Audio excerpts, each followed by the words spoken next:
Hey, how's everybody doing? We're live and we're streaming out on the internet today. Today's June 29th, 2023, in the Midwest of the United States.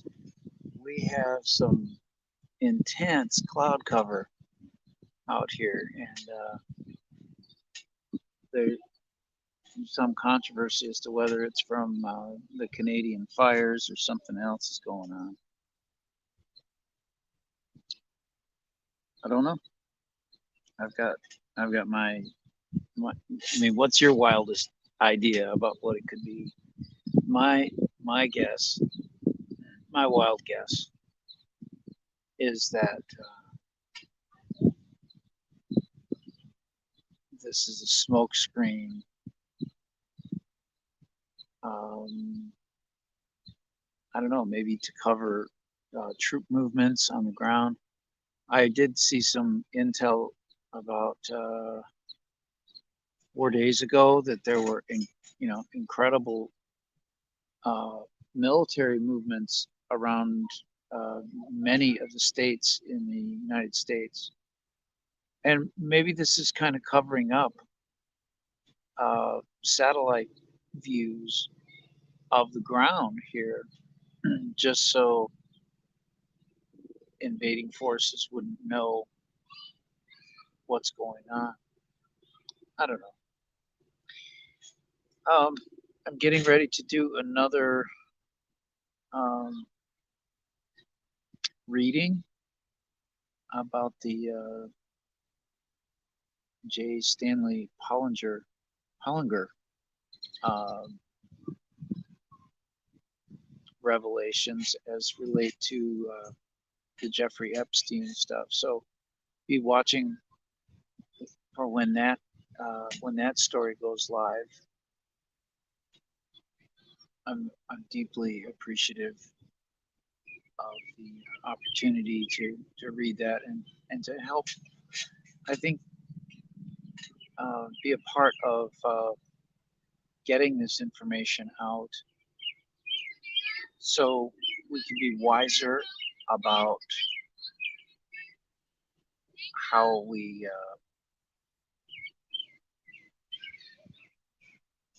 structure our society going forward. Take in the forbidden fruit of in this whole thing of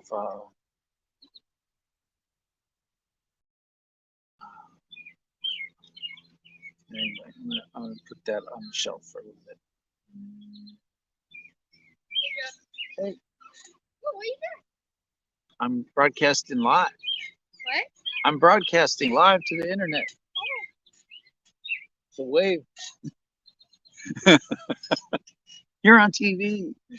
I am? You are. You're behind me.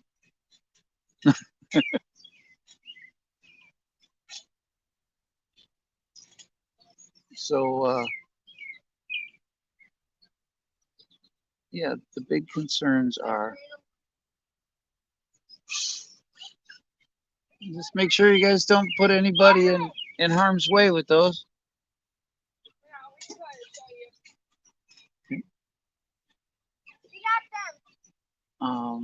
What else can I say? All right. So, leaders, people who are supposed to be acting in the public interest, for the public good,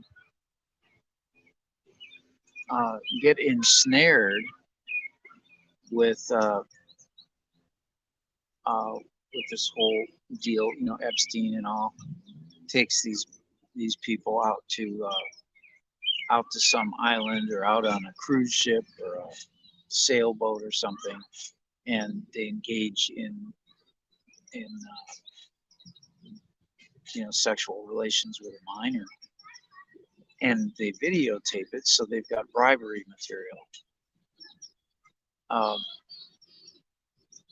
Plus, they probably get a lot of money for it, and they have what do you say, blackmail materials, so a leader who's done something like that is not fit for public office. They become a security threat. I mean, nobody's fit for public office. I mean, let's get real here. There is no legitimate government.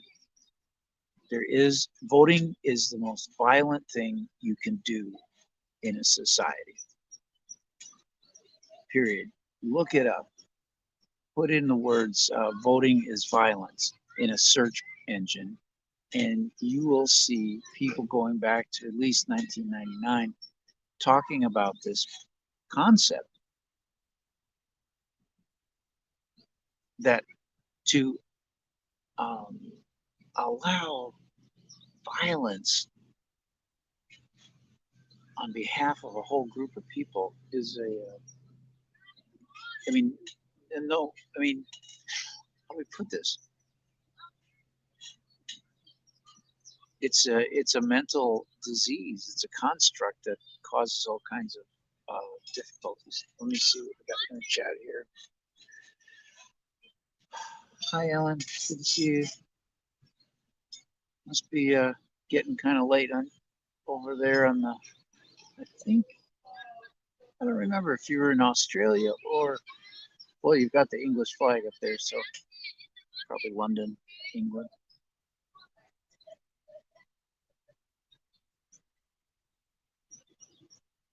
Yeah. So I'm not too thrilled about all this. I think the biggest thing is deconstruction of government, deconstruction of the concept of majority rules, and you rule you, and I rule me. I haven't voted not to a system as corrupt, something like that. Okay. Oh, I can put that on the screen. Maybe I can read it over there. I haven't voted not to a system that is corrupt. Yep. I used to vote, and I rescinded my votes when I figured out that I would be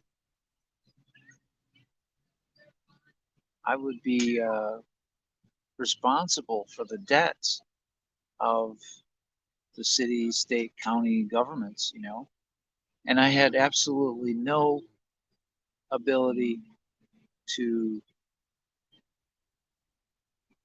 veto the spending. So my veto is basically rescinding any and all presumed, what do you call it, agreements.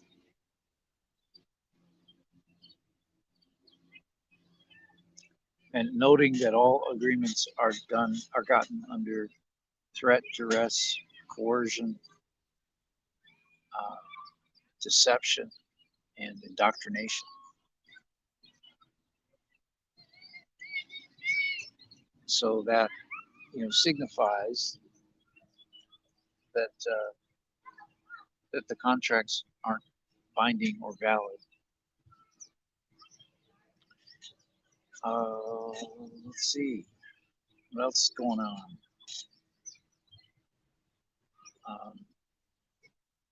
I'm earning a little bit of money doing a security gig. I'm working with Dr. Garrett Smith of nutritiondetective.com to show him some technologies he can use for streaming his show a little better, like kind of like the way I do, streaming it out to multiple different social media sites. So I'm excited about that. Really happy to help him out.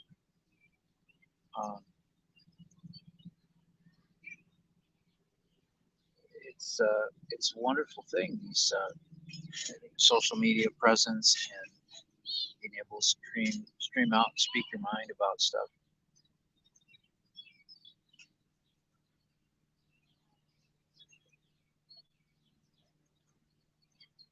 What else?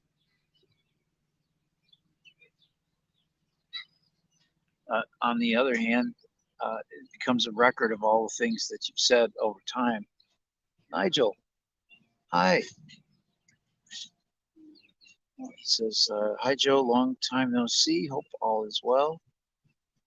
Yeah, it's doing all right, Nigel. I guess, it'd be nice to earn some more money and take care of some of my credit card bills and stuff.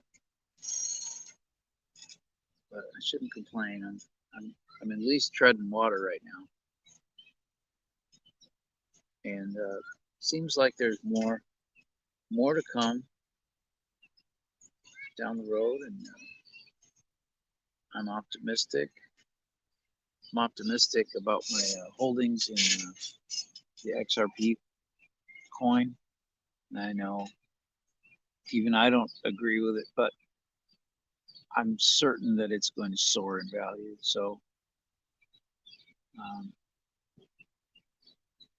as soon as they wrap up this court case, I think the banks are going to just be funneling money into that, because it's really about the end of fractional reserve banking. It's the end of banks being able to invent money, and it's been a long run, and they've invented a lot of money, and at some point there will be some constriction in the amount that they're able to invent and negotiate, and that's when they'll start relying more on cryptocurrencies like XRP, where you have a finite number of coins. It's kind of like a gold-backed system, in that there's a scarcity, a provable mathematical scarcity to the distribution and the number of tokens out there. And when that switch turns on, I think it's going to soar. Of course, I've been saying that, for years now, and it hasn't. But it just hasn't gotten there yet. And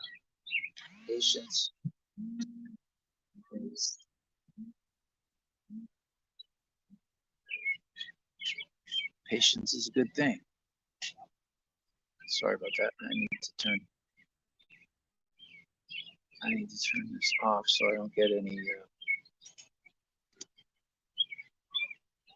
disturbances here.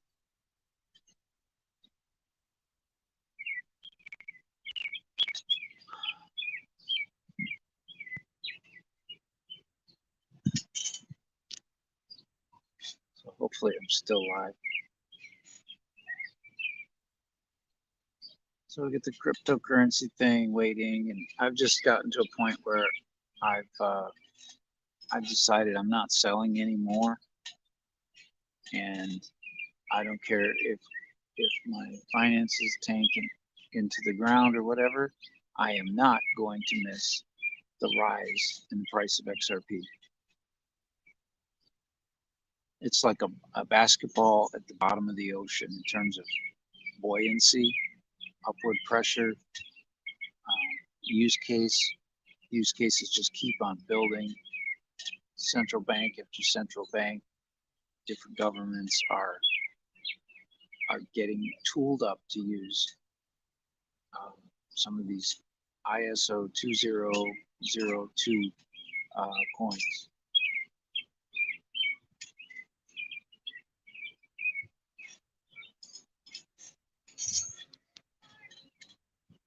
So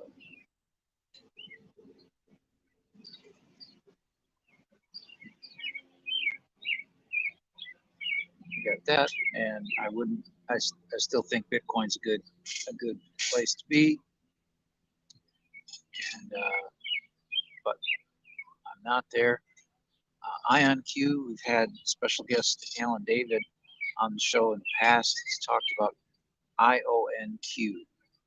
It's a company that's in the quantum computing business, and they've been surging in price recently.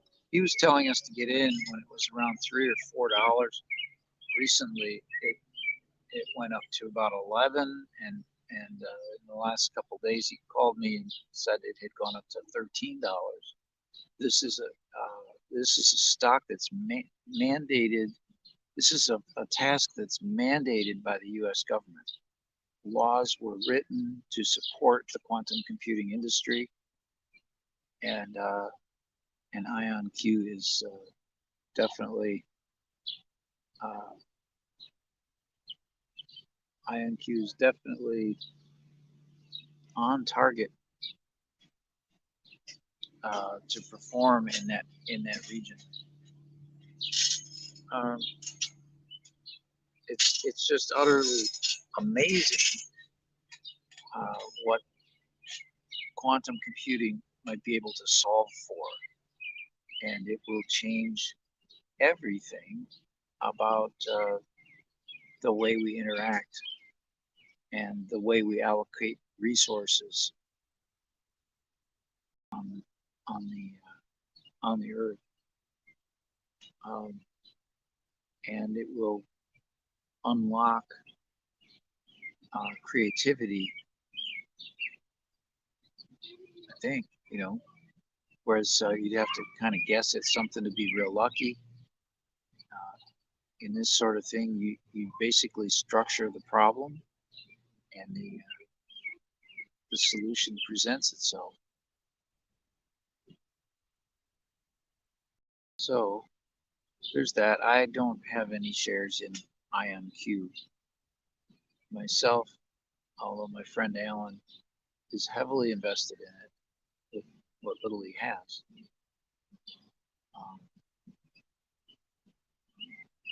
So I'm glad for him.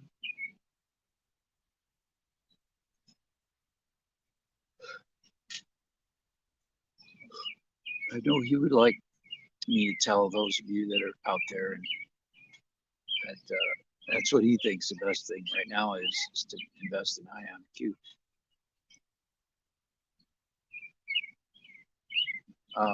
Kind of on a lark, there's a coin called Pepe coin. That's kind of interesting.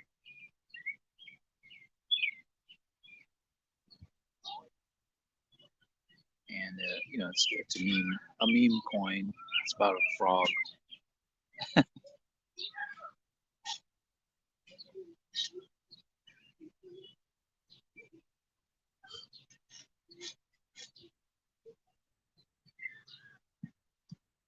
Yeah, so we're still here. I'm waiting to hear from some people who are up in California.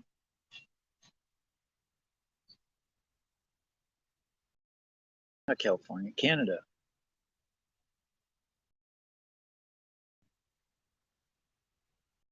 That would be kind of cool. Let's see. I think I'm pretty much done with the show for today. Thank you for tuning in. Thank you for following my reports. Again, I'll have another show coming in here. Oh, you know what I could do? We could do a little tuning fork. Does anybody have any aches or pains that you need some relief from?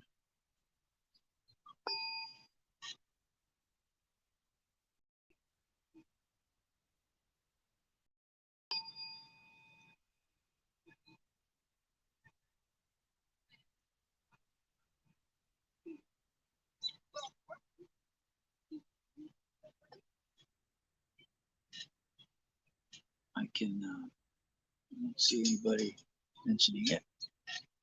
All right. Well, all right then. I'll see you guys later. Bye-bye.